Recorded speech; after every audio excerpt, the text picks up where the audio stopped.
Bharatiya Janata party, Bharat सरकार, संघ, ये तीनों अलग अलग चीजें हैं।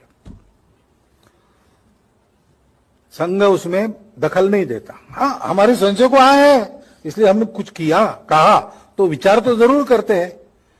हो सकता है कि उनका विचार हमसे मिल जाए और वो सहमत। सुरुवात केली आणि आजही हे जरी कितीही नाकानं कांदे सोलत असले तरी संघाकडून भारतीय जनता पार्टीकडे जाऊन काम करणाऱ्या किमान 4 तरी व्यक्ती प्रत्येक राज्यामध्ये असतात आणि ते उघडपणे असतात।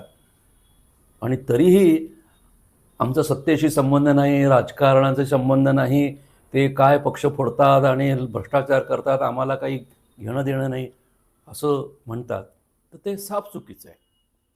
आणि गेल्या 10 वर्षात तर अभिन्न रूप झालेलं आहे। म्हणजे सत्ता पूर्णपणे त्यांच्या हातात आल्यावर संघाला अत्यानंद झालेला आहे। संघ थुईथुई नाचतोय, पण बऱ्याचदा सत्ताधाऱ्यांकडून काही चुका होतात, दोष होतात, भ्रष्टाचार होतात, लांड्या लबाड्या होतात, ते मात्र अंगावर घेण्याची ह्यांची तयारी नाही। म्हणून ते असं एक फसवणुकीचं रूप धारण करतात की ते त्यांचं राजकारण करतात आणि आम्ही आमची सेवा करतो। असं काही नाहीये, दोघंही एकमेकांना सामीलच आहेत।